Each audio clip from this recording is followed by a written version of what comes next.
vaya propiamente a la clase de hoy, vamos a describir la forma como se grafica los decaimientos en los libros y como ustedes también tienen que hacer los informes, artículos, hay que tener entonces muy en cuenta los códigos. Acá, por ejemplo, vamos a ver la partícula alfa, el decaimiento alfa, de la transformación del radio 226 en el radón 222. Esto ocurre con una vida, con un periodo de semidesintegración de 1602 años. Aquí tenemos la manera como se expresa la reacción.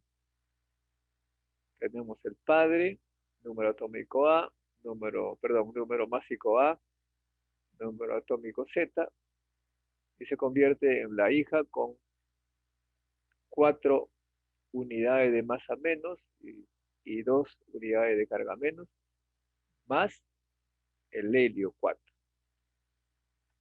Bueno, pero lo que importa ahora es la figura de la izquierda. ¿Cómo se expresa en este diagrama? Bueno, el padre está acá, que es el radio 226. Se coloca en la parte superior y luego, como se emite una partícula alfa, significa que el número atómico, o sea, el número de protones, disminuye de 88, pasa a 86. Cuando eso ocurre, la hija se pone a la izquierda porque en el eje horizontal se entiende que está el número atómico, el número de protones. Como 86 es menor que 88, se coloca a la izquierda. Y luego se coloca también en el eje vertical los valores de la energía, que como saben ustedes, está cuantizada. Se supone que el valor del nivel fundamental es 0, que correspondería a la hija. O sea, la hija tiene el nivel 0. Ahora bien,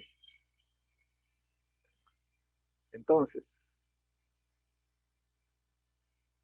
si es que el radio pasa directamente al radón, se tiene entonces la diferencia de energía de 4.78. Como esa es la diferencia de energía, la partícula alfa va a salir con esa energía, como la diferencia de la energía de los niveles.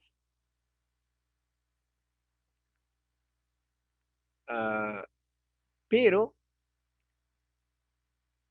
cuando se colocan niveles en la vertical, en la misma vertical que corresponde a la carga 86, significa que no hay cambio de carga, solamente está ganando o perdiendo energía. O sea que en este caso, por ejemplo, cuando llega aquí al radón 222, pero llega a un radón que tiene un nivel elevado de energía, 0.18. No es un radón que está en su estado fundamental, es un estado excitado. O sea, que necesita para llegar a su estado fundamental emitir un gamma. Aquí tenemos el rayo gamma que se emite. O sea que el radón está emitiendo un rayo gamma de 0.18 megaelectronvoltios. Ahora bien, en este tipo de diagramas, entonces tenemos que se hay que colocar la energía de la partícula que sale. Acá ya no es 478 como antes, sino 478 menos el valor de la energía que tiene el radón, o sea, 0.18. 478 menos 0.18 es 4.6. De modo que las partículas alfa que se emiten del radio 26 pueden tener dos valores, 4.78 MeV o 4.6 MeV. Es el espectro, digamos, de las partículas alfa. No pueden tener cualquier valor esas partículas alfa, o 4.6 o 4.78 megaelectronvoltios. Pero por otro lado, la probabilidad que del radio vaya directamente al radón a su nivel fundamental es diferente que la probabilidad para que vaya a un nivel excitado del radón, 222. Y en este diagrama se coloca también ese porcentaje de probabilidad. Acá, por ejemplo, dice decaimiento gamma 5.4% con energía 4.6 megaelectronvoltios. Eso significa que de todos los decaimientos gamma del radio, el 5.4% de esos decaimientos corresponderán a emisión de partículas alfa con 4.6 megaelectronvoltios, ¿cierto? Y el resto, o sea, 94.6, corresponderá a partículas alfa que salen con 4.78 megaelectronvoltios. Esa es la situación, es la forma como se representa en un diagrama la desexcitación de un núcleo. También a eso se le llama diagrama de decaimiento. Y cada diagrama de decaimiento corresponde a un padre, en este caso al radio. Muy bien,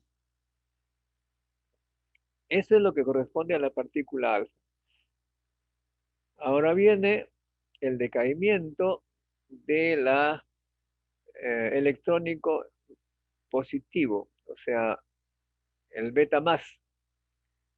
En este caso, el núcleo padre transforma un protón en un neutrón. Es como si que el protón estuviera emitiendo un electrón positivo y entonces pierde su carga, se convierte en un neutrón, ¿no? Por eso es que se emite un electrón positivo, un beta positivo. Muy bien, pero aquí viene un asunto. Cuando se observó esto y se hizo el diagrama de energía, mejor dicho, se midió la energía del electrón positivo, se observó que su espectro era continuo. Quiere decir que ese electrón positivo salía con, digamos, con cualquier energía entre un máximo y cero. O sea, había un máximo y un cero. Pero entre ese máximo y cero, pues era cualquiera. No era discreto, no era cuantizado. Eso se observó. Y, por supuesto, alarmó a la gente, pues, que creía en la mecánica cuántica, porque para los que estudiaban la mecánica cuántica tenía que ser discreto esta energía del electrón positivo, porque salía de un núcleo con un nivel discreto de energía y terminaba en una hija con un nivel discreto de energía. Por lo tanto, el positrón tenía que tener un valor discreto de energía y no era el caso. Era un valor continuo entre 0 y un máximo. ¿Cómo se resolvió el problema? Se hizo la hipótesis, fue Pauli que hizo la hipótesis. Dijo, lo que pasa es que hay una partícula que no es detectada y que tiene muy poca masa y que no es detectada porque también había equilibrio de masa además. Solamente faltaba el tema de la energía faltaba ahí. Entonces llegaron a la conclusión, Pauli dijo, no, debe haber en realidad una partícula que acompañe a la emisión del electrón positivo. Y esa partícula tiene que ser neutra y de muy poca masa. Bueno, una partícula neutra sin masa es el neutrón, pero una partícula neutra, pero con masa importante es el neutrón. Pero una partícula neutra con muy poca masa tiene que ser pues diferente. Y en contraposición con el neutrón le llamaron neutrino. Neutrino, en honor, bueno, fue detectado, me parece, por Fermi. Y neutrino quiere decir neutrón pequeño en italiano. Neutrino, ¿no? De modo que la reacción que está acá, que el protón se convierte en neutrón más un positrón, tenía que ser acompañado de un neutrino. Y se llamó neutrino electrónico porque acompaña a la radioactividad beta. Y a la derecha tenemos la expresión de del decaimiento, considerando esta figura, el padre con A y Z, decae en la hija con A y Z menos 1, más un positrón y un neutrino electrónico.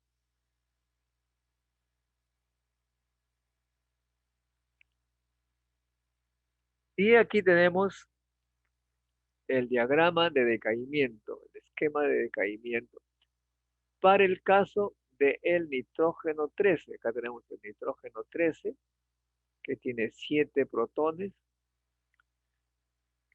Bueno, aquí este va a decaer en el carbono 13, emitiendo una partícula beta. Para que esto sea posible, el neutrino baja un nivel correspondiente a a dos masas electrónicas. A dos masas electrónicas y luego emite un beta más, ¿no? Ese beta más eh, tiene un valor máximo de 1.2 megas. O sea que este valor, digamos, es el valor máximo que puede tener los el, el positrón que está saliendo, ¿no? Y un promedio de 0.5 megaelectronvoltios. Como que aquí en este caso, la energía que falta se la lleva el positrón, per- perdón, el neutrino electrónico.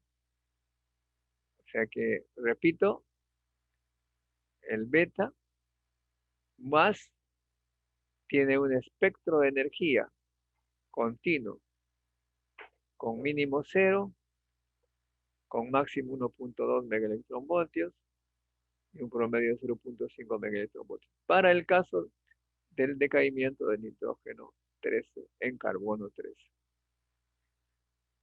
Ahora, ¿cuál es el periodo de semidesintegración de esta transformación del nitrógeno 13 en el carbono 13?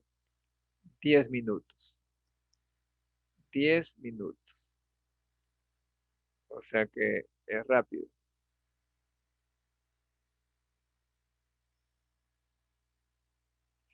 Luego tenemos el beta menos, o sea, la emisión de electrones. Esto ocurre para los núcleos padres ricos en neutrones. Como son ricos en neutrones, o sea, tienen muchos neutrones, para que haya un cierto equilibrio, si hay muchos neutrones, pues uno de ellos se convierte en protón. Al convertirse en protón, acá tenemos la reacción. Para convertirse en protón, tiene que ganar el protón. El protón, para convertirse en neutrón, tiene que ganar un electrón negativo.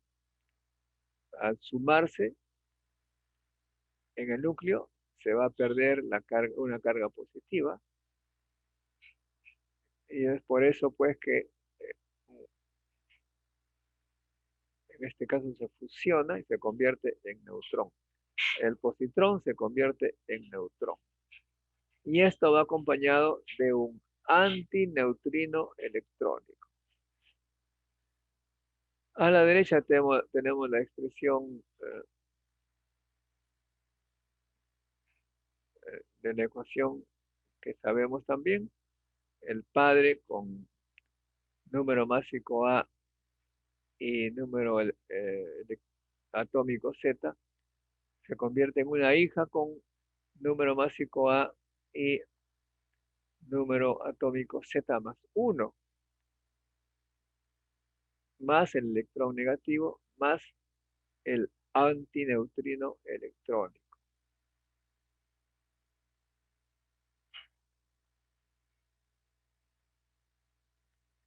Así es.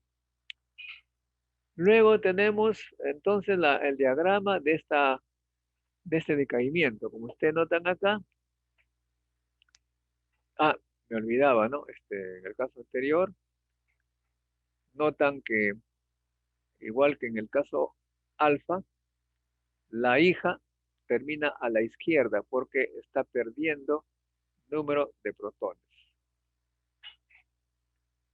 Lo contrario ocurre cuando hay una emisión de beta negativo, porque si un neutrón se convierte en protón y emite un electrón negativo, más un neutrino, en este caso, el padre, que en este caso es el cobalto 60, al emitir un electrón negativo, está ganando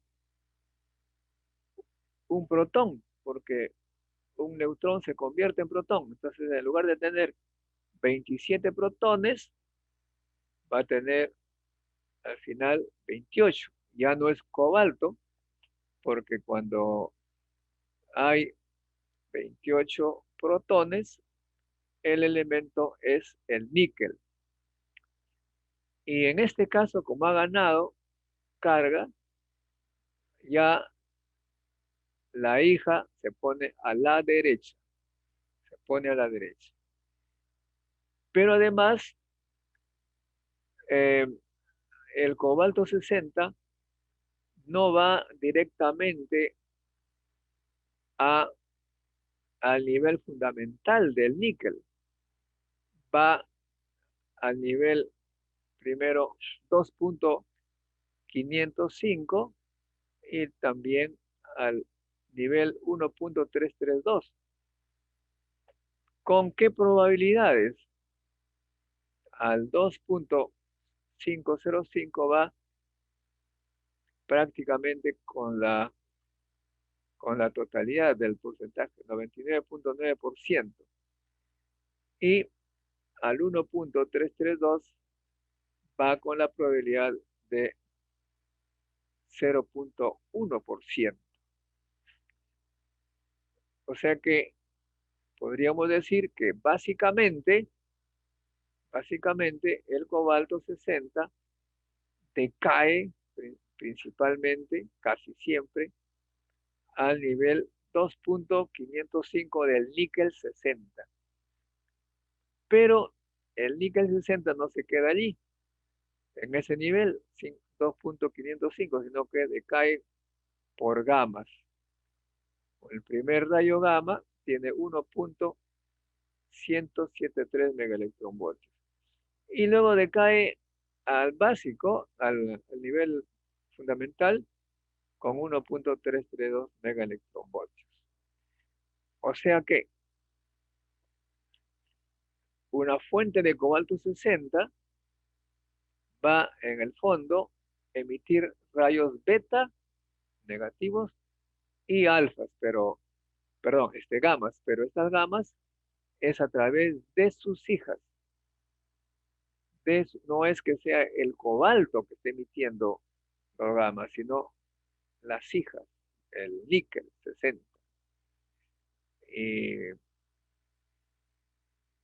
y por supuesto, acá tenemos para el caso de el 90% de los casos, los beta negativos tienen una energía máxima de 0.313 megaelectronvoltios y una energía promedio de 0.1 megaelectronvoltios.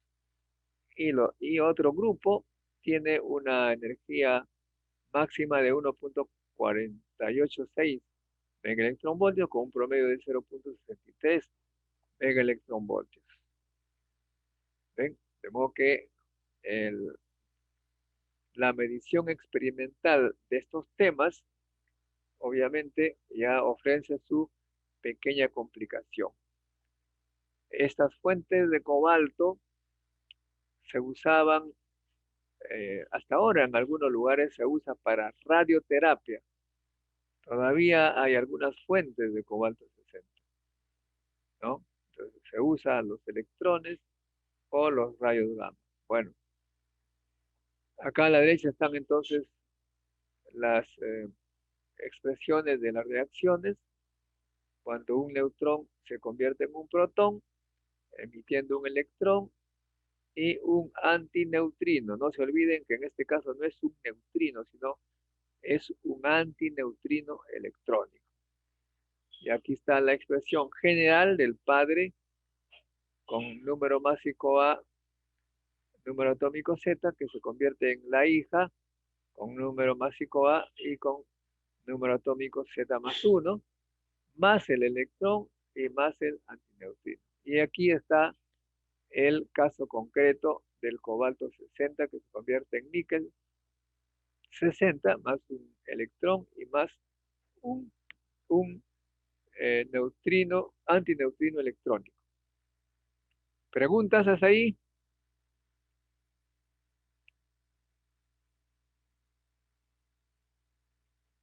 No hay preguntas. Bueno,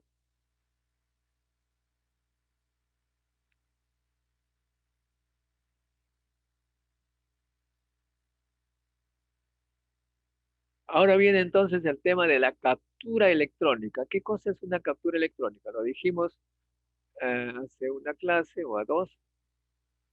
Lo que pasa es que el núcleo, como está atrayendo electrones y haciéndolos girar, pues de vez en cuando la atracción vence, digamos, lo cuántico y lo chupa, lo jala, lo absorbe. Son los electrones internos que los chupa, ¿no? La capa K. Ah, el electrón al entrar al núcleo se une a un protón y lo transforma en un neutrón. Y por supuesto se emite un neutrino. O sea que el núcleo jala un electrón y emite un neutrino. Eso es lo que hace el núcleo. El número Z del padre disminuye en 1 y el número másico se mantiene el mismo porque ha capturado un electroncito, no cambia el número másico. El número de nucleones obviamente tienen que conservarse de todas maneras, o sea, número de nucleones, acuérdense que es el número de protones más el número de neutrones. Acá abajo tenemos la reacción del protón que absorbe un electrón negativo y se convierte en un neutrón y un neutrino electrónico. Y acá a la derecha está el caso general, ¿no? De un padre que tiene número másico A y un número atómico Z, absorbe un electrón y se convierte en una hija A como número másico, Z-1 como número atómico más el neutrino electrónico. Esa es la captura, fenomenal. Claro, no hemos dicho aquí, por supuesto, los fenómenos que luego suceden ya no en el núcleo, sino en las capas electrónicas, porque si el núcleo absorbe un electrón, ese electrón deja un vacío en su nivel, en el nivel que estaba ocupando. Y al dejar un vacío, los electrones que estaban en capas superiores descienden, ¿no? Hay una cadena de descenso de electrones, de niveles, y se va, por supuesto, a producir los rayos X característicos. O sea que ya va a salir rayos X con energías que caracterizan a los niveles de los electrones de ese átomo, del átomo en el cual está el núcleo padre.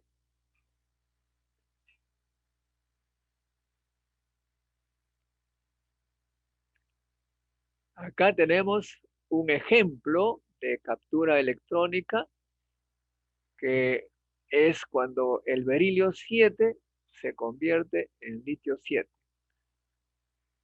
El berilio 7, aquí está, tiene 4 protones, 3 neutrones.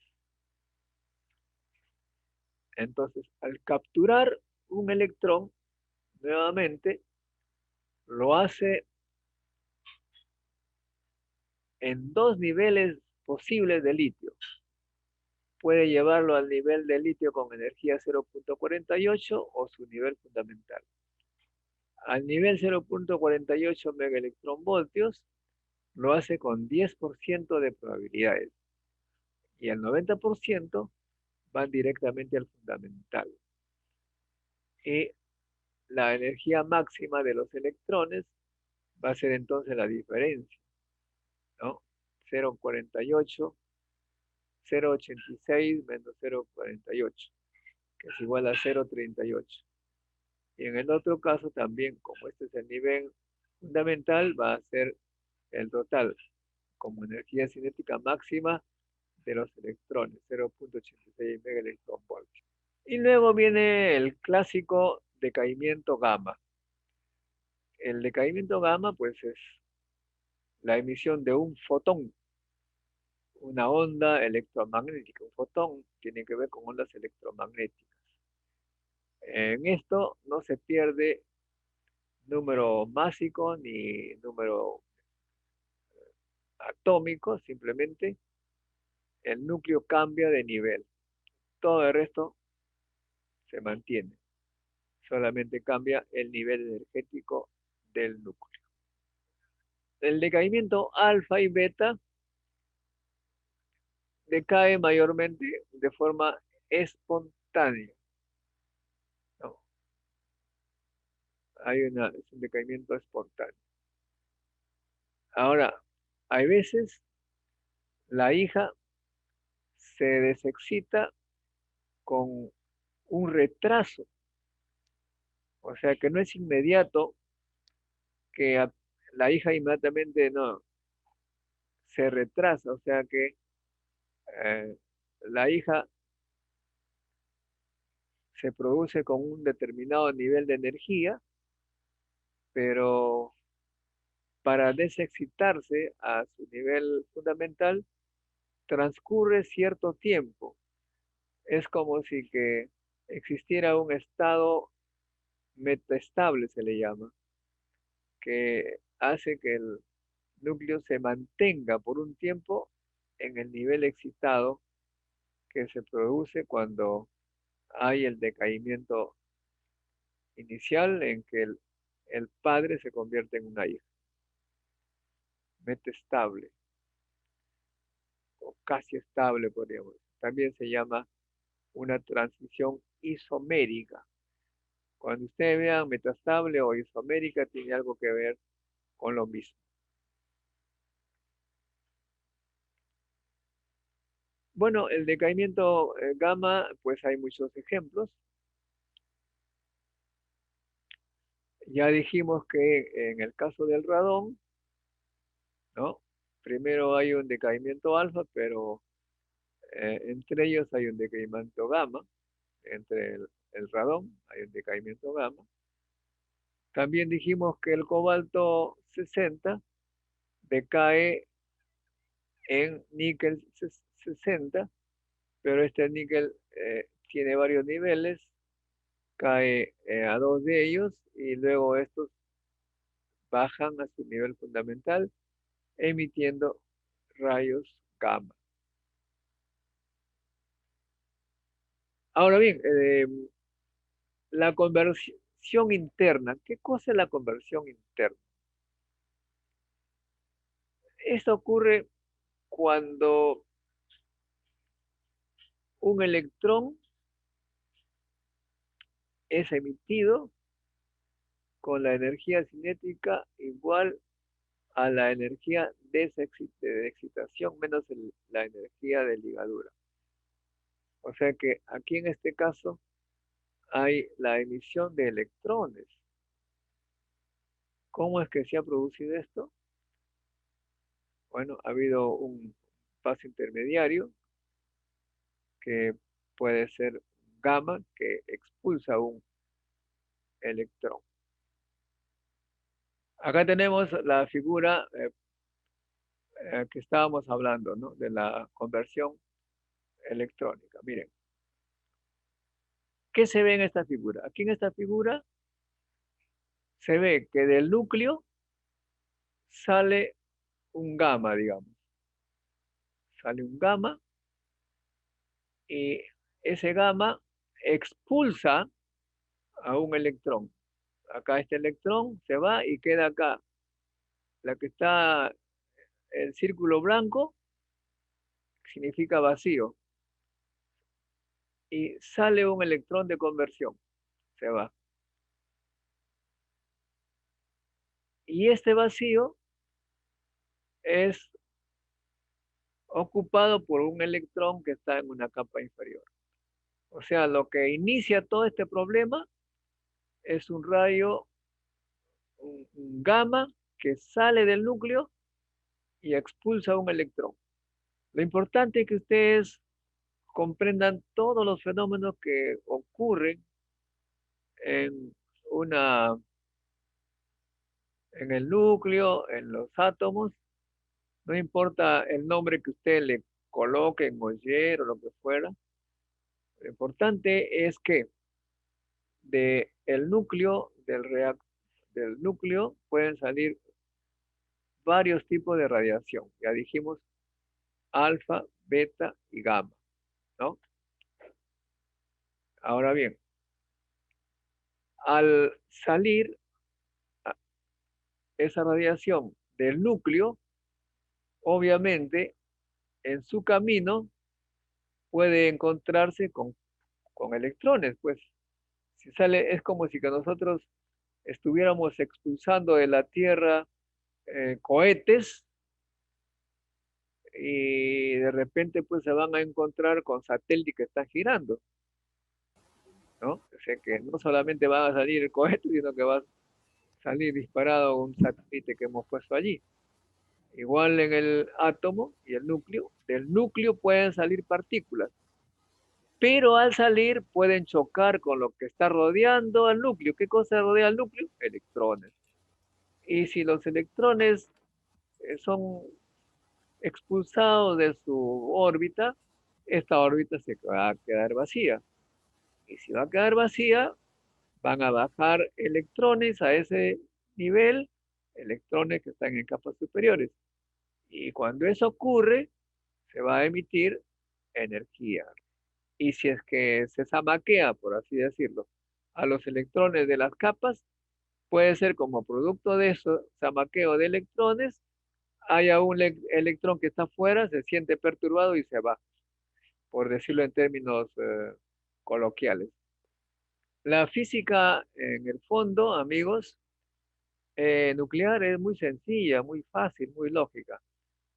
El problema sucede cuando se le da un tratamiento matemático, porque los tratamientos matemáticos es, es- son para explicar el fenómeno. En lugar de explicarlo con palabras, explicarlo con fórmulas. Se tienen que inventar fórmulas complejas que hay veces no permiten la comprensión del fenómeno mismo. Aquí estamos entonces. Acá tenemos el caso de, del cesio 137, que es un ejemplo para la emisión de gamas y la emisión de electrones de conversión, ¿no? Acá tenemos el, el cesio 137. Ah, bueno, si se emite un electrón negativo, un beta negativo, esto ocurre a dos niveles del bario 137. Ocurre al nivel 0.662 megaelectronvoltios o al nivel fundamental. Aquí hay un decaimiento beta negativo del cesio. Pero, ¿qué ocurre en el bario? En el bario hay una conversión electrónica a un 7.8% de probabilidad para bajar a la K y hay un 1.8% de una conversión electrónica para ir a la LM y un 85% de decaimiento para llegar a fundamental, pero han habido eh, emisión de electrones de conversión o simplemente decaimiento gamma. En otras palabras, eh, entre los electrones y el núcleo puede suceder casi cualquier cosa. Todo lo que ustedes pueden imaginar puede suceder. Se vayan electrones, ingresen electrones, cambian de nivel, haya conversión, todo. Eso es lo que se ha observado. Así que el tema es demostrar experimentalmente que está sucediendo. Y como le dije la vez pasada, cada una de estas flechitas que estoy dibujando ha sido producto de una investigación y una publicación. En principio tendríamos que poner aquí el nombre de los autores que han descubierto cada uno de estos fenómenos, pero sería bastante complejo poner un montón de nombres porque han habido tantos investigadores que han calculado tal energía, tal proceso, etc. Luego Profesor, viene la... profesor, una pequeña consulta. En la diapositiva anterior, ese IC, usted le dice que es el intercambio cuántico, ¿verdad? ¿En qué consiste eso? Un poco más preciso. No, el intercambio cuántico, dije, Bueno, perdón, quizás lo escuché mal. En la diapositiva del decaimiento del cesio. la conversión interna. la energía de desexcitación nuclear es transferida a un electrón orbital, generalmente de la capa K, que tiene energía, lo transfiere a un electrón. El electrón es emitido con una energía igual a la energía de desexcitación menos la energía de ligadura del electrón. O sea, el electrón recibe una energía, pero como a su vez este electrón está ligado, tiene que usar parte de la energía para desligarse.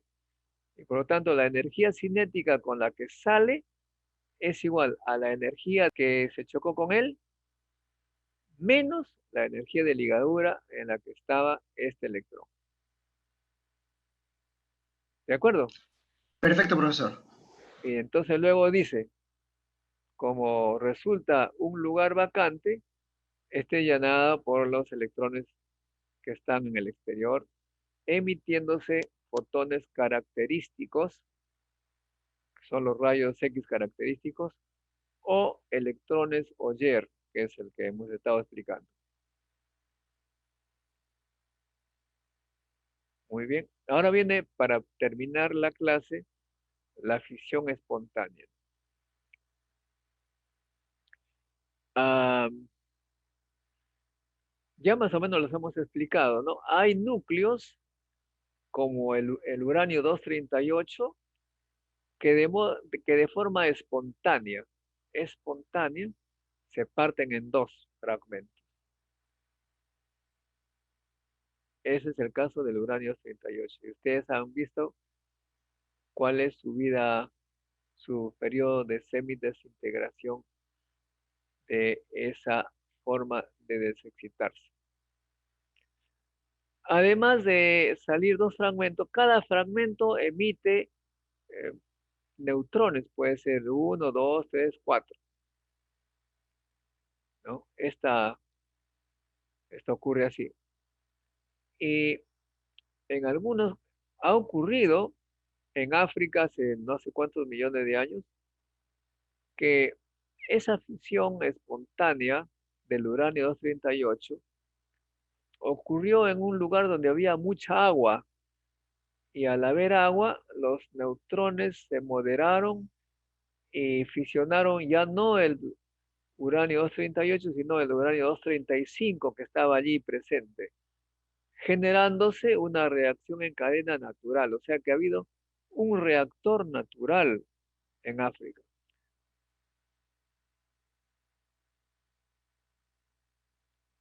Esta fisión espontánea es solamente posible para núcleos que tengan de masa más arriba del 230 unidades y que tengan esta relación entre la carga y la masa, z cuadrado sobre a mayor que 235.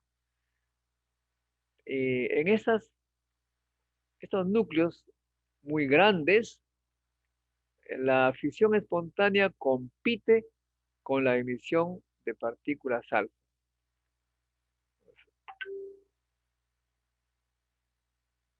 Muy bien, allí terminamos entonces las diversas formas de radiactividad, de decaimiento.